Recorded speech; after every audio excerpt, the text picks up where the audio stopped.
जय जगन्नाथ फ्रेंड्स केमिति अछंती समस्ते आशा करूँ आपण मैंने समस्ते बहुत भलरे थे मु जोस्ना आपन को स्वागत करुच्ची जोस्नास किचन को। तो आज मु बनया जाऊँगी ढाबा स्टाइल माछ फ्राए। तो जदि मो भिडियोटी आपन भल लगे ताले प्लीज लाइक करेंगे, कमेंट करेंगे, शेयर करेंगे और सब्सक्राइब करेंगे और पाखरे जो बेल आइकन टी अच्छी ऑल डे प्रेस करदेवे। ताहले चलतु देखना आज रेसिपी।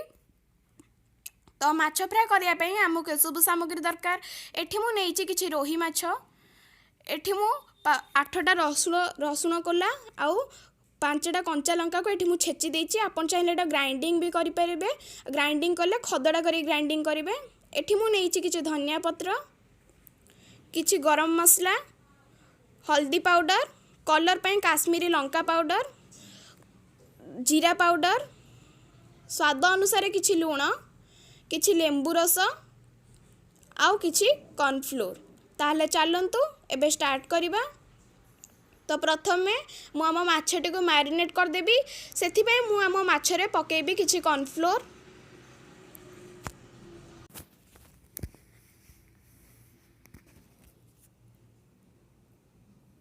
तापरे स्वाद अनुसार किछि लूण,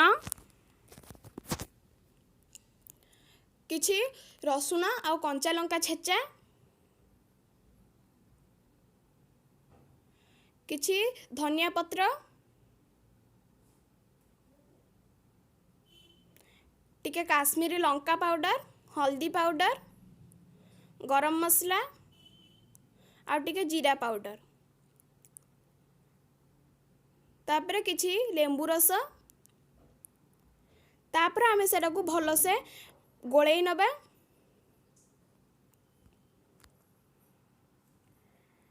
और एठी मु भल से पूरा मिक्स कर सारे। एबे आमे याकू 5 मिनिट पर्यंत छाड़ीदेबा। यह फल माछ सहित मसला गुड़िक पूरा भल से मिसीज। तो बर्तमान मु एठी हमर माछटी को फ्राए करी। फ्राए करबा पई मु एठी गोटे पैन टे बसैची। आ पैन टिके गरम हो गला परे सेथरे मु पकेबी किछि सोरिष तेल।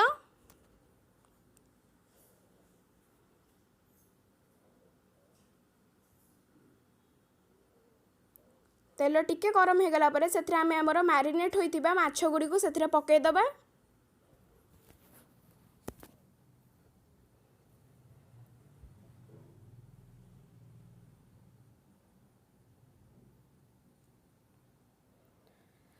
तो वर्तमान मोर एठी गोटे पट साइड हो गलानी। एबे मु याको ओलटै देबी।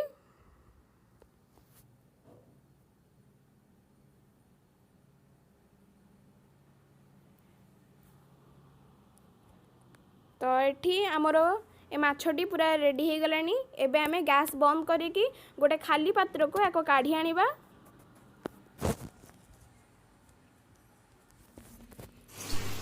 तो वर्तमान आमर रेडी हो गला बहुत ही टेस्टी ढाबा स्टाइल माछ फ्राए। तो आप घरे ट्राए करें निश्चय खाइबे। और जदि भल लगे ताहले प्लीज कमेंट रे निश्चय जनइबे।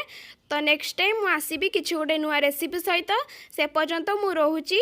धन्यवाद।